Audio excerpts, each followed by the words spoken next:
Bienvenue dans ce nouveau tuto Python. Alors on poursuit l'étude de la programmation orientée objet et j'aimerais maintenant vous parler du principe d'encapsulation.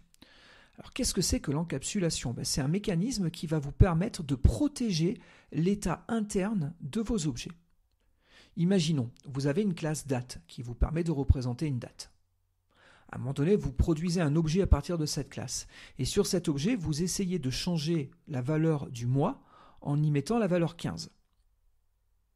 On est bien d'accord, il y a une incohérence. Normalement, un mois, c'est entre 1 et 12. Donc, il faudrait qu'on ait des moyens de contrôler les changements d'état. Et si jamais une nouvelle valeur qu'on cherche à stocker dans un objet est incohérente, il faut détecter le problème. Et ce qu'il faut, c'est le détecter le plus tôt possible. Comprenez que plus vous détecterez un problème tôt, plus ce sera rapide de le corriger. Plus vous allez détecter un problème tard, et plus ça va être compliqué de trouver l'origine de ce problème-là. D'accord ? Donc, trouver le problème le plus tôt possible, c'est au moment où vous changez d'état. Au moment où vous affectez la mauvaise valeur, c'est là qu'il faut planter. Il ne faut pas attendre que le programme continue à s'exécuter et que plus loin, on ait une incohérence qui apparaisse. Il faut détecter le problème le plus vite possible. L'encapsulation, c'est quelque chose qui va nous permettre de détecter nos problèmes le plus vite possible. L'encapsulation, ça n'interdira pas qu'il y ait des problèmes. Un développeur pourra toujours faire n'importe quoi. Ça permet juste de garantir qu'on détecte les problèmes le plus tôt possible. C'est tout. Ça c'est la théorie. Maintenant, il va falloir passer un petit peu à de la pratique. Donc pour ce faire, je vous propose de coder une petite classe qu'on va qualifier d'assez simple. D'accord ? Ça va être une classe de manipulation de fractions. D'accord ? Dit autrement, de nombres rationnels. Je pense que vous connaissez tous la notion de fraction. Il y a un numérateur et un dénominateur. Les deux sont des entiers. Par exemple, moins 7 sur 9. Ou 1 tiers ou 4 cinquièmes. Pourquoi pas ? Tout ça, ce sont des nombres rationnels. Donc on va essayer de coder une classe qui implémente ce type. Pourquoi j'ai choisi ce type ? Parce que 1, il est assez simple. En vérité, on n'a que deux attributs à gérer, numérateur et dénominateur. Donc ça nous permettra d'aller assez vite et de ne pas coder des quantités astronomiques de code. Mais il y a surtout une autre raison encore plus importante. C'est la définition qui est là. Ici, on a une définition que je qualifierais d'un petit peu plus formelle du type rational. Et on y dit quoi ? On dit qu'on peut avoir un numérateur sur un dénominateur et que ces deux informations-là, en gros, ce sont des entiers relatifs, dit autrement des entiers positifs ou négatifs. Sauf que le dénominateur, lui, il appartient à l'ensemble z privé de 0. Ça veut dire n'importe quel entier sauf 0. Effectivement, 0, c'est problématique pour un dénominateur. Pour rappel, regardez, je lance une console Python, d'accord, si là je fais 1 divisé par 0, effectivement, ça produit une erreur de type 0 division error. Ça, il va falloir essayer de l'éviter dans nos programmes. Il ne faut jamais diviser par 0, on est bien d'accord, sans quoi vous aurez une erreur. On y va, et on passe à la mise en œuvre de cette classe. Donc du coup, on va commencer déjà par mettre en place la structure initiale. Après, je vous rajouterai tout ce qui est relatif à l'encapsulation. Pour le moment, on va dire que c'est des révisions par rapport au tuto précédent. On va donc coder une nouvelle classe. Je crée un fichier pour ce faire, je l'appelle rational, pourquoi pas. Et donc, je vais ici définir ma classe. Notez, là, je vais faire une chose qui n'est pas si bien que ça. Regardez, pour le moment, je me contente de faire ça juste pour qu'il n'y ait plus d'erreur, que tout marche bien. Ce qu'on voit, c'est que je n'ai pas ma coche verte là. Il ne me dit pas ici que tout est parfait. Et plus précisément, il me dit qu'il y a un warning. D'accord, le warning, il est où ? Il est sur le nom de ma classe. N'oubliez pas, en Python, on a des règles de codage, des règles de bonne pratique à appliquer quand on veut développer. On en a déjà longuement parlé, c'est la fameuse PEP8. Regardez, je vais prendre un navigateur, je vais taper PEP8. Voilà, on va l'ouvrir. Et donc, effectivement, dans ces règles de codage, on nous dit quoi ? On nous dit beaucoup de choses. Je ne sais pas si vous vous rendez compte, mais petit à petit, au fur et à mesure qu'on a passé les tutos, on a déjà réglé pas mal de points. Mais en tout cas, là, on en est à ce niveau-là. Pour les noms de classe, il est demandé d'utiliser la convention camel case. Alors c'est quoi la convention camel case ? C'est une convention qui dit chaque mot doit commencer par une majuscule Et si on doit avoir un nouveau mot derrière, on doit recommencer par une majuscule. Bon ben là, cette fois-ci, je suis conforme par rapport aux recommandations Python sur comment coder une classe. Regardez, je reviens sur ce que j'avais tout à l'heure. Vous avez vu ici, on a une classe, hein, c'est 0 division error. On est bien d'accord, c'est une classe. Regardez pour preuve. C'est bien une classe. Bon, c'est une classe d'erreur, c'est une classe d'exception, on est d'accord. Mais si j'omets ce point-là, dans tous les cas, elle respecte bien la convention que je viens de vous donner. Le nom de la classe est constitué de 3 mots. À chaque fois, nous avons une majuscule. Bon, à ce stade-là, il se peut que peut-être certains d'entre vous se disent « Oui, mais c'est bien beau tout ça, mais liste, c'est aussi une classe. » Et là, il n'y a pas de L majuscule, ou STR, ou ce que vous voulez. Alors c'est vrai, hein, si jamais vous arrivez à ce résultat-là, bah, vous avez mis le doigt sur quelque chose de problématique. En gros, la convention, elle est apparue assez tardivement. Au début, il n'y avait pas de convention, donc chacun faisait bien comme il voulait. On s'est aperçu que c'était devenu un souk abominable. D'accord ? Parce que tantôt il y a des choses en minuscules, tantôt il y a des choses en majuscules, tantôt on recapitalise, tantôt il y a des underscores. Donc c'était assez problématique. Et donc à partir de 2001, on a commencé à mettre des conventions de codage. D'accord ? Grosso modo, tous les codes qui sont apparus après, en règle générale, ils respectent ce guide de bonne conduite sur le codage Python. Par contre, toutes les classes qui existent d'avant, d'accord, depuis le début de Python, elles ne respectent pas forcément la convention. Bon, vous l'aurez compris, c'est le cas de list, c'est le cas de str et ainsi de suite. Bon, j'oublie ces cas-là. En tout cas, vous, aujourd'hui, quand vous coderez une classe, vous devez de respecter cette convention. Ensuite, je ne sais pas si vous vous souvenez bien du tuto précédent, mais on avait donné au moins 2 règles. C'est une classe, d'accord, doit avoir 2 méthodes. Elle doit forcément avoir un constructeur, première règle, et puis deuxième règle importante, en général, on fait en sorte que chaque classe, elle ait aussi un str. Bon, on y va. Def init, voilà, c'est mon constructeur. Vous avez vu, j'en ai pas tapé grand-chose, je me suis aidé de l'assistance. Je vais juste rajouter les paramètres qui sont de ma responsabilité. Donc on va avoir un numérateur. Allez, on va typer. Donc normalement, c'est censé être un entier. Si on ne me le fournit pas, dans ce cas-là, la default value, ce sera 0. Et puis, je vais accepter un dénominateur. Ce sera aussi un entier. Si on ne me le fournit pas, je vais prendre 1 comme valeur par défaut, et surtout pas 0.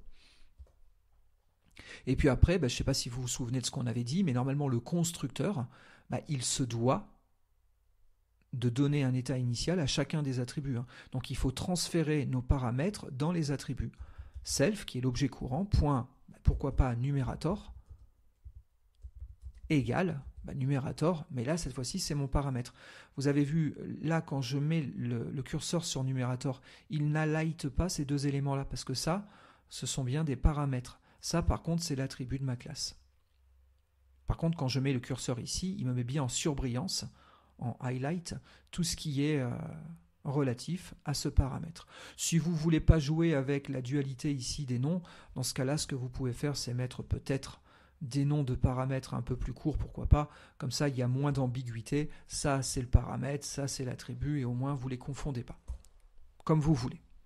Bon, dans tous les cas, après je fais un self.denominator égale den, et donc ça c'est mon constructeur. Vous vous rappelez, il y a des règles sur les noms des méthodes, et il y en a une qu'on avait vue durant la vidéo précédente, c'était que toutes les méthodes qui commencent par double underscore et qui se terminent par double underscore, c'est qu'on ne doit pas les utiliser de l'extérieur de la classe telle quelle. D'accord ? Et on avait vu, pour créer un nombre rational, je fais rational, et puis je mets pourquoi pas mes paramètres que j'attends au niveau du constructeur. Pourquoi pas, je veux construire un tiers. Bon, on est d'accord, la manière normalisée d'invoquer un constructeur, c'est de mettre ici le nom de la classe, et non pas underscore init. Mais regardez, si je fais un coup de CTRL-clic, là je garde la touche CTRL appuyée, et si je clique à ce niveau-là, bien entendu, il me renvoie dans le init, on est bien d'accord.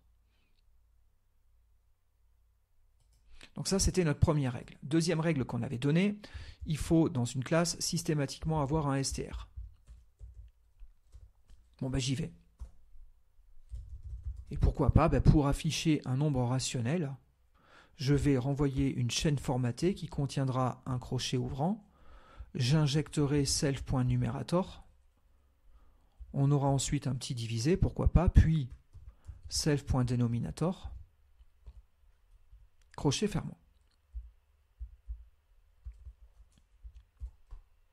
Bon, du coup, vous vous rappelez, si on fait un print de R, c'est pareil, ça invoque automatiquement le STR. On n'est pas censé l'appeler de cette manière-là.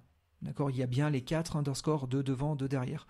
Donc la manière normalisée d'afficher un objet sur la console, c'est de faire un print. Bon, regardez, on a bien notre fraction qui s'affiche correctement à l'écran. Il y a un autre intérêt à voir le STR, c'est le debug. Regardez, c'est tout bête, mais là je vais mettre un point d'arrêt sur cette ligne-là. Je démarre mon programme en mode debug. Bon, il est en train de tourner. Allez, j'exécute cette ligne-là. Quand on est en bleu, c'est que la ligne n'est pas encore exécutée. Donc regardez, j'exécute la ligne dans sa globalité. Voilà. Maintenant, cette ligne a été exécutée, donc R existe. Tiens, qu'est-ce qu'on retrouve ici ? C'est bien notre STR. D'accord ? Donc vous avez tout intérêt à le définir parce que même le debugger utilise cette méthode-là pour afficher l'état de vos objets. Bon, parfait, j'arrête ça, c'est très bien. Ça, c'était des rappels. Donc voilà le point de démarrage de notre classe. Bon, arrivé à ce stade-là, notre classe, elle n'est pas si top qu'il n'y paraît. Ça a l'air pas mal comme ça au premier abord, mais il y a des problèmes multiples. Et notamment, si ici, j'essaye de faire un R.denominator égale 0. Et si j'essaye d'afficher ce nombre rationnel. Allez, imaginez, vous avez 2 minutes d'exécution à ce niveau-là. Et puis plus tard, dans mon code, un petit peu plus loin, on s'amuse à faire res égale R.numerator divisé par R.denominator. Bon, on s'en doute, ça va pas bien marcher. J'ai quand même fait une sacrée bêtise, vous l'avez tous vu, elle est en ligne 13, j'ai affecté une valeur incohérente. Bon, si je lance mon programme, ça finit par planter. N'oubliez pas, dans l'atelier, là dans PyCharm, il y a un petit bug qui fait que quand on exécute un programme, la sortie standard qui fait les affichages de ce type-là et la sortie standard d'erreur, elles sont interceptées par 2 threads en parallèle. Et au bon vouloir de l'ordonnanceur de tâches, tantôt c'est un message qui passe avant, tantôt c'est un message qui passe après. Donc c'est toujours un petit peu délicat, mais les erreurs, d'accord, il faut les voir en tout cas ici à la fin de l'affichage, à la suite de l'affichage. Voilà, donc ça c'est plutôt quelque chose de cohérent. Voilà, dans tous les cas, on a produit une division par 0. Bon, c'est tout bête, mais si vous avez un programme, là on a 18 lignes de code, ça va. Mais imaginez un programme de 18 millions de lignes de code, là c'est une autre histoire. Si vous détectez un problème en ligne 18, on imagine que c'est 18 000 ou 180 000, pourquoi pas. Si vous arrivez ici, d'accord, ça va être compliqué. On constate que ça ne marche pas, mais pourquoi ça ne marche pas ? Parce que R.dénominateur est à 0, je vous l'accorde. Mais pourquoi il est à 0 ? C'est ça le fond de la question. Et donc là, il faut remonter l'exécution du programme en arrière. Ça, c'est tout bête, mais c'est pas si simple que ça. Et si vous avez un très très gros volume de code, cette étape-là, de dire je remonte en arrière là pour essayer de trouver mon origine du problème, ça c'est quelque chose qui peut vous prendre pourquoi pas 2 semaines, sans exagération aucune. Plus un programme sera complexe et conséquent, plus déterminer où sont les erreurs, ça peut être compliqué. D'accord ? Et là, tel que le programme est organisé, on a détecté l'erreur le plus tard possible, au moment de la division. Or, ce qu'on aurait dû avoir comme programme, c'est quelque chose qui nous dise que l'erreur est ici. Il aurait fallu qu'on nous dise qu'en ligne 13, il y avait une incohérence. Bon, ok, ça c'est la théorie. Maintenant, comment faire pour garantir qu'on détecte que cet état est incohérent ? Il va falloir un petit peu revoir le code de notre classe. Il va falloir définir ce qu'on appelle des propriétés. Alors souvent, les gens ils font un petit amalgame entre la notion de propriété et la notion d'attribut. Pour autant, vous allez le voir, ce sont bien deux concepts complètement différents. Et il va falloir aussi faire des petites manipulations au niveau de nos attributs, parce que pour le moment, nos attributs sont visibles de l'extérieur du programme. On est d'accord, pour le moment, on arrive à accéder à nos attributs à l'extérieur du programme. La preuve en est à ce niveau-là. Il va falloir donc un petit peu sécuriser tout ça et donc cacher les attributs et rajouter des propriétés. Alors on va voir, on va avoir deux syntaxes différentes pour la définition des propriétés. On va avoir une syntaxe que je qualifierais d'historique, de old school. Voilà, on va commencer par elle. Et puis après, on aura une autre façon de faire plus moderne, à base de décorateurs. On reviendra sur ce concept-là tout à l'heure. C'est bien entendu les solutions les plus modernes qui devraient être utilisées. Mais il s'avère que d'un point de vue purement pédagogique, je trouve que commencer par la première approche est quand même un petit peu plus clair. Vous jugerez sur pièce dans quelques minutes. Je vous la montre aussi pour une autre raison, c'est que pendant des années, on avait fait avec cette technique-là, et donc vous risquez de retrouver sur Internet des tonnes de programmes qui utilisent des propriétés définies avec la syntaxe historique. Donc il faudrait au moins savoir les relire, même si après, éventuellement, vous adapterez tout ça pour utiliser la nouvelle syntaxe. Très bien. Ceci ayant été précisé, on va commencer avec la première technique. Et donc, la première étape, avant de définir les propriétés, la première étape, c'est de cacher mes attributs. C'est-à-dire, c'est de retirer l'accès aux attributs de l'extérieur de la classe. On est d'accord, notre classe, elle vient jusque-là. Donc, dans ces lignes-là, j'ai droit d'accéder à mes attributs. Mais par contre, de l'extérieur, je vais vouloir retirer l'accès en direct à l'attribut. À la place, on va passer par nos propriétés. Vous allez voir, ce sont des méthodes, pour faire simple. Et ces méthodes devront vérifier chaque changement d'état pour savoir si la nouvelle valeur est bien cohérente ou pas. Très bien. Donc, comment cacher nos attributs? Alors, dans certains langages de programmation, je pense à Java, je pense à C++, on a des mots-clés. Peut-être que certains d'entre vous viennent de ces langages-là. Par exemple, Java, on a les mots-clés public et private. C'est des grands classiques. Si ici vous essayez de taper public ou private, vous vous apercevrez que ce n'est pas des mots-clés. Pourquoi? Parce qu'ils ne sont pas en orange. Regardez, si je mets des mots-clés qu'on connaît déjà un petit peu, vous avez vu, ils sont écrits en orange. Donc ils sont reconnus par la syntaxe. Par contre, public et private ne le sont pas. Donc je les efface. Et alors, comment on va faire? On va utiliser une autre stratégie. La stratégie Python, elle est un peu remarquable, on va dire, elle est un peu particulière. Il va falloir mettre un double underscore devant chacun des attributs. Alors regardez, je fais la manip un peu partout. Voilà.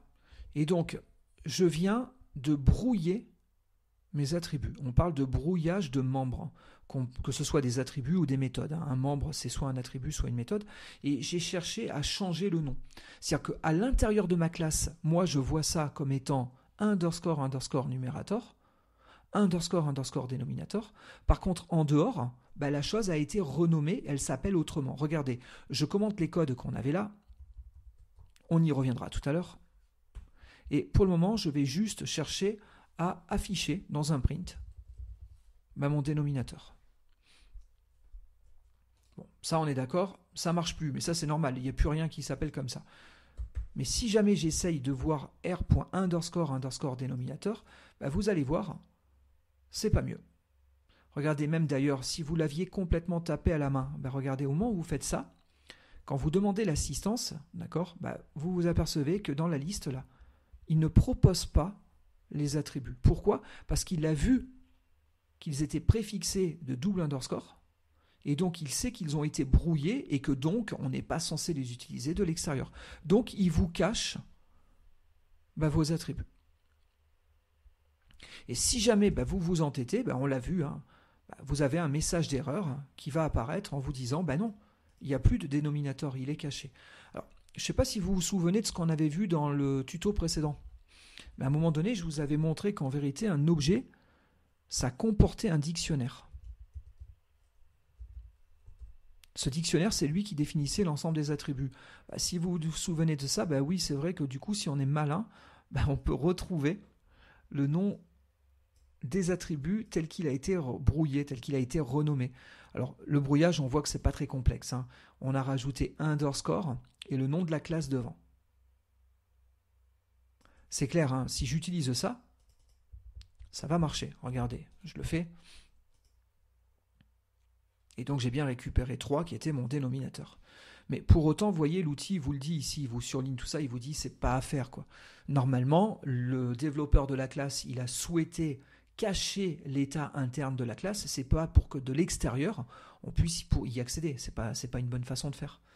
D'accord ? Donc, normalement, vous ne devez pas utiliser ce genre de construction, et de toute façon, vous voyez, si vous le faites, vous avez des warnings dans votre programme qui vous dit que c'est un peu n'importe quoi.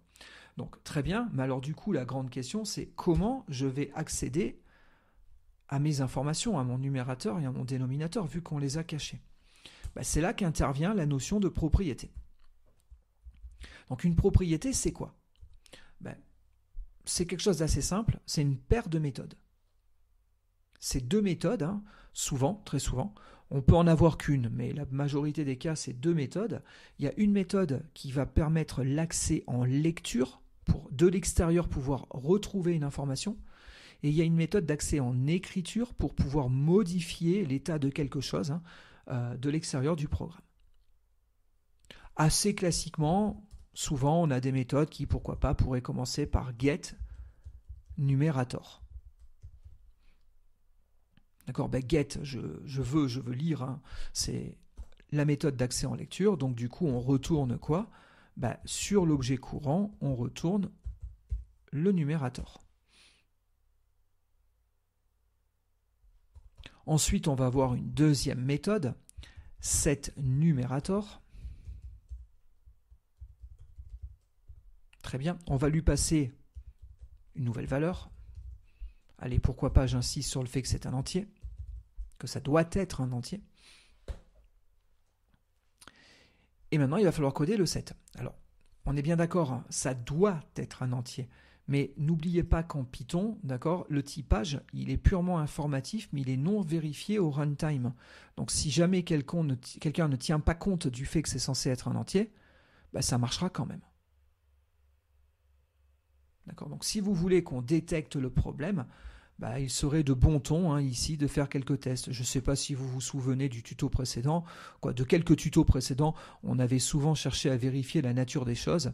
Si je n'ai pas une instance pour newValue, hein, de type int, dans ce cas-là, je vais déclencher une erreur. Pourquoi pas, je vais faire un raise de typeError et je vais dire qu'un numérateur must be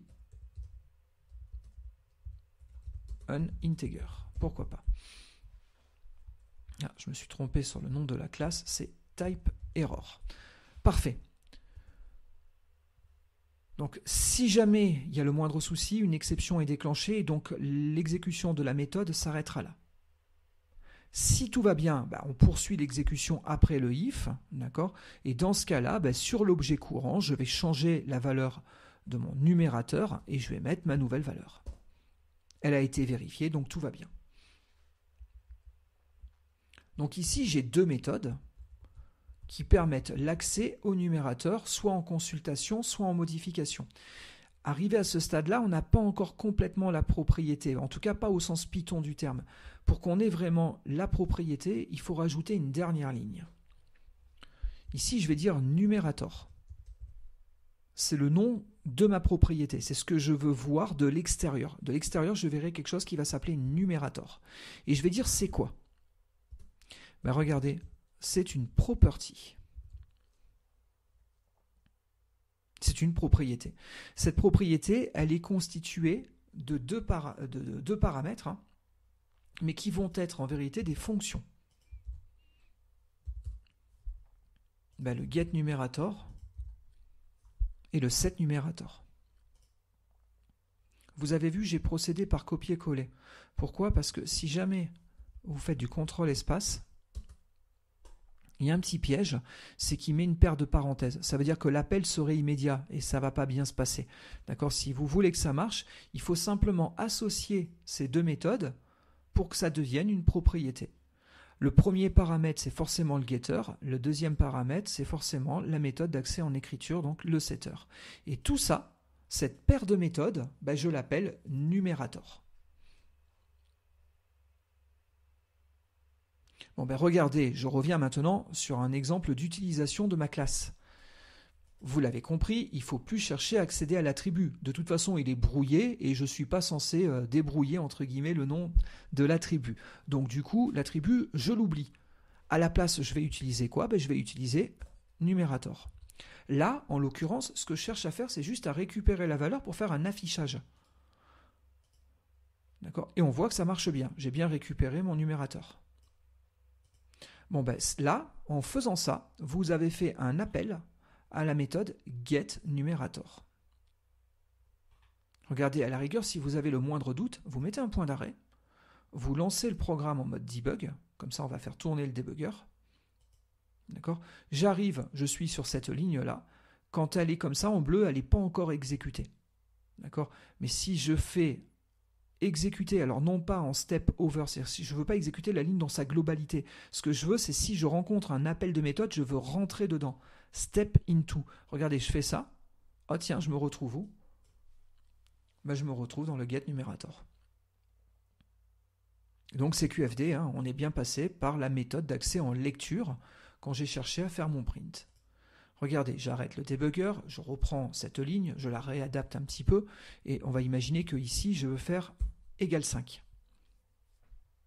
Bon, regardez, je relance mon debugger. Je fais du step into. On se retrouve où ? On se retrouve au niveau du set numérateur. Donc, a priori, on va exécuter les tests et vérifier si la donnée est cohérente. Allez, j'arrête ça. Regardez, je vous le montre d'une autre manière. Ce que j'aurais pu faire, c'était un contrôle-clic. Regardez, j'appuie sur ma touche contrôle et je la garde appuyée.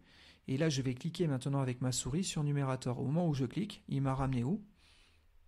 Il m'a ramené sur la méthode associée au changement de valeur sur le numérateur.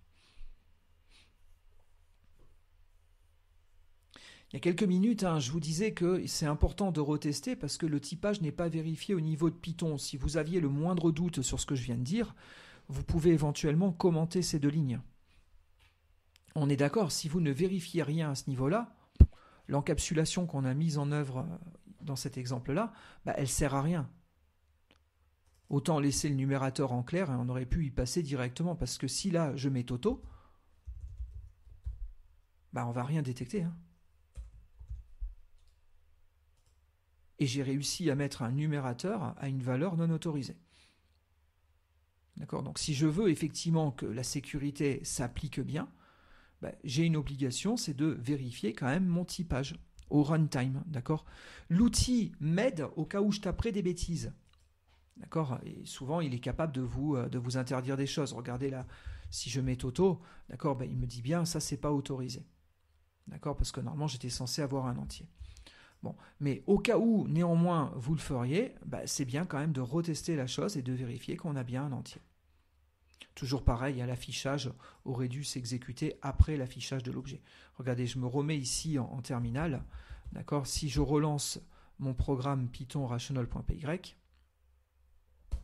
si je le lance en mode terminal, là, c'est forcément bon. D'accord ? J'ai forcément d'abord mes affichages et après mon message d'erreur. Là, en jouant comme ça, vous n'aurez jamais de soucis sur l'ordre d'affichage des erreurs dans votre programme. Par contre, si vous jouez avec la flèche ici, tantôt l'erreur elle est avant le message, tantôt elle est après. C'est un petit peu au petit bonheur la chance. Il faut s'y habituer. Bon, dans tous les cas, on a bien notre erreur qui a été détectée à ce niveau-là. Je dois passer un entier pour un numérateur.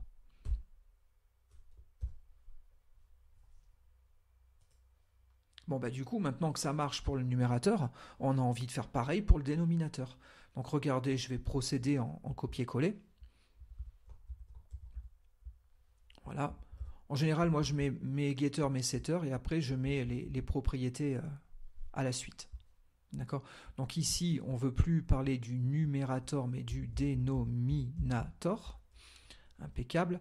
Faire attention, quand vous faites du copier-coller, des fois, on oublie de changer certaines valeurs, donc faites bien attention à ce que vous testez et ce que vous manipulez dans le code.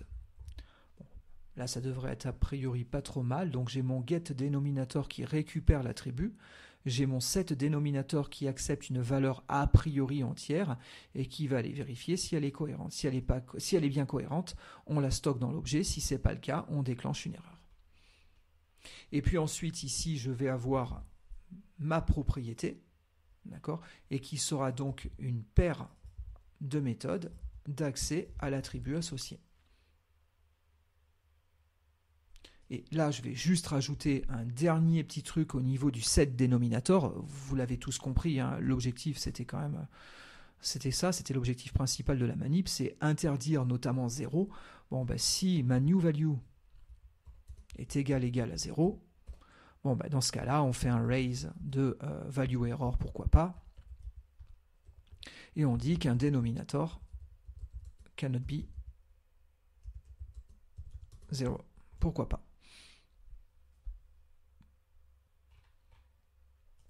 Bon, ben regardez, je viens ici et je demande à modifier le dénominateur et à lui mettre 0. Ben, c'est QFD, d'accord. Regardez, imaginons qu'on ait cette ligne-là qui soit active. Hein.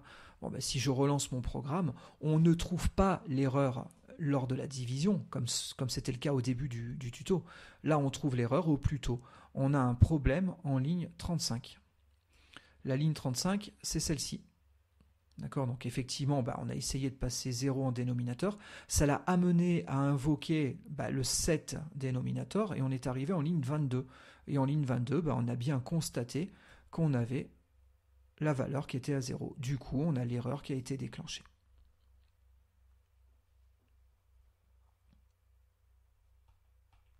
Si je passe une valeur cohérente, normalement, tout devrait fonctionner correctement.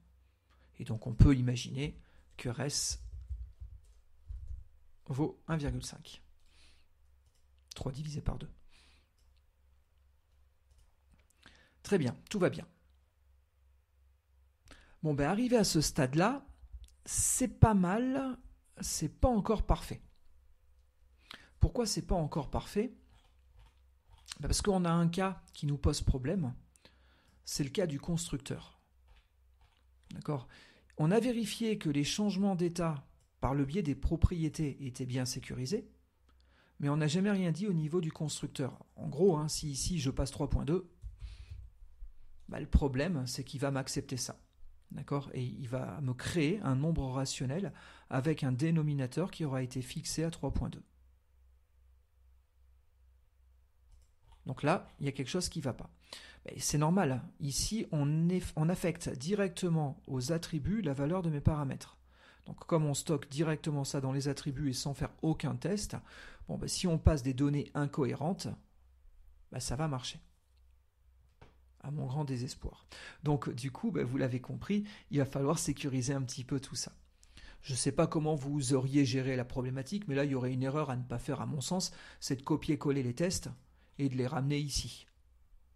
Parce que dans ce cas-là, on double les tests. Si un jour il y a des modifications, des évolutions à faire, il faudrait faire évoluer le programme en plusieurs endroits, c'est peut-être dommage. Donc le mieux ici, c'est de ne pas chercher à accéder directement à l'attribut, mais encore une fois, de passer directement sur la propriété.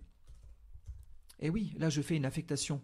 Donc comme je cherche à affecter la valeur de ma propriété, en vérité, je vais rentrer dans le setter. Là, j'ai fait un contrôle-clic. Je ne sais pas si vous avez bien vu. Regardez, là, je fais pareil pour dénominateur, contrôle-clic. Vous voyez, ça vous ramène directement sur le code. Et donc, oui, maintenant, je vais jouer tous les tests qui vont bien. Regardez, je relance mon programme. Et là, il me dit quoi ? Il me dit qu'on a bien une incohérence, d'accord ? Parce que j'aurais dû avoir un dénominateur qui soit un entier. Qu'est-ce qui s'est passé ? On est arrivé en ligne 32. En gros, le fond du problème, il est là. Quand vous avez une pile là de messages, d'accord, ça s'attaque toujours par le haut. En tout cas, en Python, ça s'attaque par le haut. Et donc, cette ligne-là, elle a invoqué le constructeur. D'accord ? Ça nous a ramené au niveau de cette ligne, qui lui-même rappelle maintenant la propriété dénominateur au sein du constructeur. Ce qui nous ramène en ligne 20 ici. D'accord ? Pourquoi ? Parce que quand on a cherché à affecter le dénominateur, on a bien vérifié qu'il y avait un souci à un moment donné. un float n'est pas compatible avec le type int. Donc on est sécurisé. C'est pareil si ici, au lieu de mettre 3.2, je mets 0. Du point de vue du typage, il n'y a pas de problème. On a bien un entier.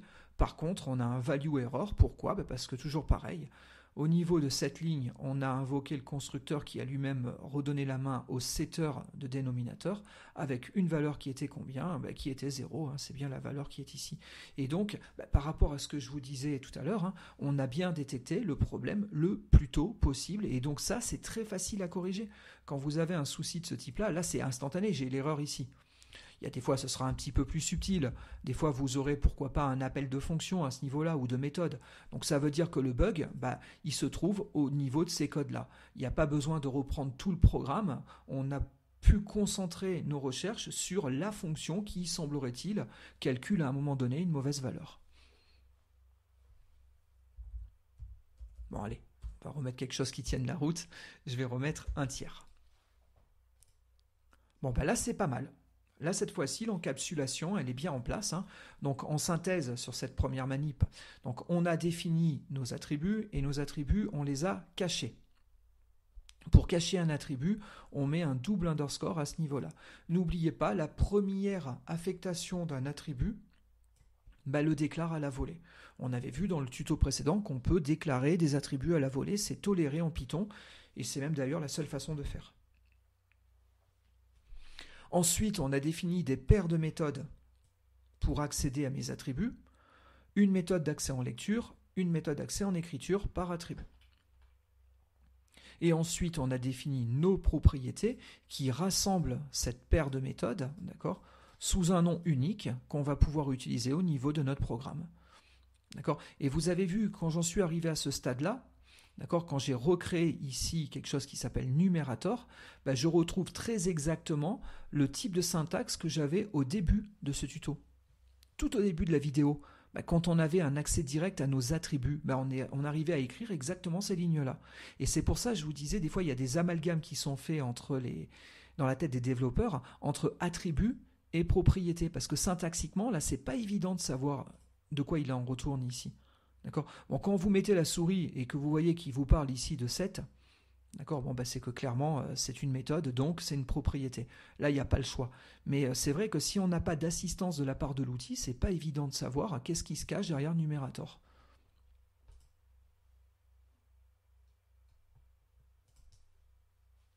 Bon, parfait pour cette technique. Donc je vous l'ai dit tout à l'heure, il y a deux manières de déclarer les propriétés, la manière, on va dire, old school et la manière moderne. Donc on vient de présenter la manière old school avec l'association des deux méthodes au sein de la propriété. Parfait. Donc regardez, je prends le programme sur lequel on était, je fais un CTRL-C, CTRL-V et je vais créer une copie de ce fichier que je vais appeler old school. Très bien. Ce fichier, j'y reviens pas, ça vous permettra de garder cette variante, d'accord, sous la main, si jamais un jour vous voulez la retravailler. Du coup, on va rester sur le fichier rational.py, et ce qu'on va faire maintenant, c'est tester l'autre approche, à savoir l'approche moderne, à base de décorateurs. Alors, comment ça marche? Alors, la première étape, c'est supprimer tout ça. On n'a plus besoin de ces constructions-là, donc je vais les retirer. À la place, d'accord, on va utiliser toujours une paire de méthodes, un getter et un setter. Ça reste la notion de getter et de setter, d'accord? Mais ces deux méthodes, on va les décorer. Il y a aussi une autre petite règle à faire, c'est il faut appeler ces deux méthodes du nom de la propriété que vous voulez définir. Ici, je cherche à définir une propriété numérator, donc je fais un def numérator. Et c'est là qu'intervient donc mon décorateur. Un décorateur en Python, c'est une métadonnée qu'on va rajouter par-dessus un élément, et notamment ici une méthode. Cette métadonnée s'introduit via un arrobas, et derrière, vous avez le nom de la métadonnée. J'ai une métadonnée qui s'appelle property, donc c'est un décorateur. Donc le simple fait d'avoir fait ça a déclaré l'accès en lecture à numérator. Du coup, il va falloir faire pareil au niveau du setter. Ce qui m'embête un petit peu, c'est que les syntaxes ne sont pas complètement symétriques entre ce qu'on doit écrire pour le getter et ce qu'on doit écrire pour le setter. Bon, c'est comme ça. Il faut appliquer les règles telles qu'elles sont, et même si on aurait un aspect critique à avoir, c'est pas grave, de toute façon, ça marche comme ça marche, et il faut respecter les règles. Donc ici, il faut mettre arrobas, et il ne faut pas mettre property, il faut remettre le nom de la propriété que vous considérez. Alors vous allez me dire, mais de toute façon, le nom de la propriété, on l'a ici, c'est numérator.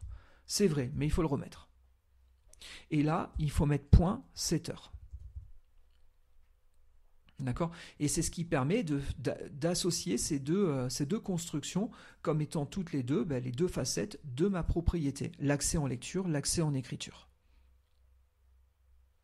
Moi, j'aurais préféré un truc du genre @property.getter, @property.setter. Au moins, ça aurait été symétrique, vous voyez. Mais c'est pas ce qui a été retenu, et donc voilà les bonnes syntaxes à utiliser. Bon, c'est tout bête, mais le simple fait d'avoir fait ça, je viens de rétablir ma propriété. Elle s'appelle toujours numérator. Regardez, j'en fais de même à ce niveau-là. Donc ça va être une propriété. D'accord ? Bon, c'est dénominator, j'enlève le get. Pareil, j'enlève le setter à ce niveau-là, le set, et je remets ici @denominator.setter. Bon, vous avez vu, l'atelier, ils mettent beaucoup parce qu'il me permet de compléter automatiquement tout ça sans que j'ai trop de caractères à taper. C'est pratique. Bon, mais dans tous les cas, voilà la nouvelle syntaxe plus moderne pour associer mes deux méthodes au sein d'une propriété. Si vous avez correctement mis vos décorateurs, normalement, les propriétés sont accessibles. Donc ici, ça va fonctionner et on aura bien accès à numérateur et dénominateur. Et pareil, à ce niveau-là. Bon, là, vous constatez que tout va bien. Donc le programme marche parfaitement. Mais si à un moment donné, pour une raison X ou Y, j'essaye de faire quelque chose qui ne soit pas autorisé... Ah, purée. Voilà, il faut que je sois ici. Toto. Bon, regardez. J'ai détecté mon erreur, il me dit bien que mon numérateur doit être un entier. Pareil, si ici je mets bien un entier, mais que là je mets une valeur interdite au niveau du dénominateur, encore une fois, il détecte bien mon erreur, il n'y a pas de souci. Si au niveau du constructeur je fais une bêtise, c'est pareil, il me dit bien qu'on a un souci de type, et donc à ce niveau-là, je n'ai pas passé la bonne information.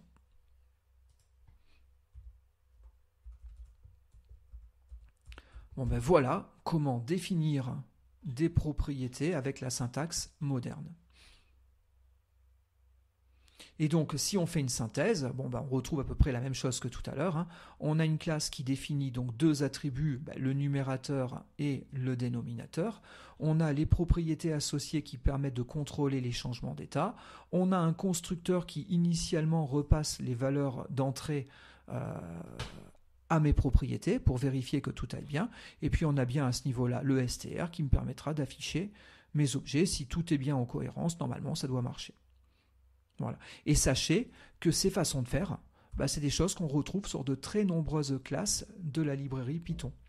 D'accord ? Si jamais, regardez, je vais faire un petit test ici, je vais faire un truc juste pour faire un contrôle-clic, je vais faire from datetime, import date. Date, vous vous en doutez, c'est une classe qui permet de gérer le temps, d'accord ? C'est jour, mois et année. Regardez, j'ai fait un contrôle-clic, il me ramène dans le code de la classe date. Je passe certains aspects, je ne veux pas y rentrer maintenant parce qu'il y a des choses qu'on n'a pas encore vues, ça lèverait plein de discussions, on en reparlera plus tard. Mais si je descends un petit peu plus bas, notez qu'à ce niveau-là, oui, effectivement, on retrouve bien des propriétés. D'accord. Ces propriétés sont un peu particulières parce qu'elles sont read-only. Il n'y a pas le setter qui est associé. Ils ont décidé qu'une fois qu'on a créé une date, on ne pouvait plus la changer. Pourquoi ? Parce que, par exemple, le changement du jour, c'est tout bête, mais il peut être dépendant du mois, voire même de l'année. Si vous changez un jour et que vous mettez 30 ou 29, si on est en train de considérer le mois de février, c'est pas dit que ça passe. Et est-ce que ça va passer ou pas ? C'est dépendant même de l'année, parce qu'il faudra savoir si on a une année bissextile ou pas pour avoir le 29 février. D'accord ? Donc du coup, pour éviter des calculs trop complexes, là ils ont préféré avoir une approche un petit peu différente, c'est de dire on a bien les trois propriétés, mais on ne fournit que les get, comme ça on ne peut plus les changer. Et donc une fois qu'on a instancié la date, on ne peut plus en modifier son contenu, on ne peut que le consulter. Bon, c'est une approche un peu particulière, mais en tout cas, on y retrouve bien ces notions de propriété. D'accord ? Et comme je vous disais, voilà, souvent les gens font un amalgame entre propriété et attribut, mais la plupart du temps, quand vous avez ce genre de syntaxe-là, bien souvent, ce sont bien des propriétés. Ça veut dire que vous êtes sécurisé, et si vous faites la moindre bêtise, vous pouvez toujours faire des bêtises, mais si vous le faites, on détecte les erreurs le plus tôt possible, ce qui est l'objectif de l'encapsulation. Bon, voilà qui clôt ce que je voulais vous montrer par rapport à tous ces sujets. J'espère que mes explications ont été claires. J'espère que vous avez bien compris le mécanisme. Voilà, on est très très loin d'avoir fini notre discussion sur la programmation orientée objet. Il me manque encore pas mal de vidéos à produire sur ce sujet-là. En tout cas, on va se retrouver très très vite pour une prochaine vidéo. Et ce qu'on va voir le prochain coup, regardez là, je vais sur mon site cours.fr, je vais dans Python. Je vais ici au niveau du tutoriel, là vous avez tous les chapitres sur lesquels on est en train de discuter. Donc là on vient de voir la mise en œuvre de l'encapsulation, et donc sur le prochain tuto, on va parler de définition d'opérateurs au niveau de nos classes. Vous pouvez, si vous le souhaitez, mettre des opérateurs dans vos classes pour pouvoir offrir des opérations pratiques à l'emploi. C'est tout bête, mais là nous on vient de faire des fractions. D'accord, on a une classe rational qui me permet de représenter une fraction. Regardez, j'efface un peu tout ça, maintenant qu'on sait que ça marche, mais je pourrais imaginer ce scénario-là. Je fais un R1 qui est égal à rational 1 tiers, je fais un R2 qui est une autre fraction, c'est 2 sur 1, et puis là, c'est tout bête, mais mathématiquement ça existe. Pourquoi je ne pourrais pas le faire? Pourquoi je ne pourrais pas ajouter R1 plus R2? Pourquoi pas? Ça devrait faire, si je compte bien, 7 tiers. D'accord, 2 fois 3, 6, plus 1 fois 1, 7, sur le produit des dénominateurs, donc 7 tiers. Si tout va bien. Et puis après, pourquoi pas, je pourrais faire un print de R. Donc sur le principe, j'aurais envie de faire ça. Bon, vous aurez noté qu'on a quand même des warnings. Pourquoi on a des warnings? Parce que là, il nous dit quoi? Il nous dit que pour le moment, le plus, il ne sait absolument pas comment le gérer. Et d'ailleurs, si je lance mon programme, pour le moment, je ne suis pas capable de faire des additions. Bon, sur le prochain tuto, on verra comment définir ce genre de choses.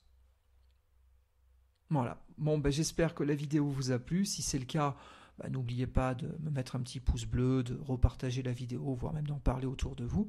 Et puis, on se retrouve très très vite donc, pour ce prochain tuto sur les opérateurs au niveau de nos classes. Et donc, d'ici là, amusez-vous bien, entraînez-vous bien à coder des classes et à très vite. Bye.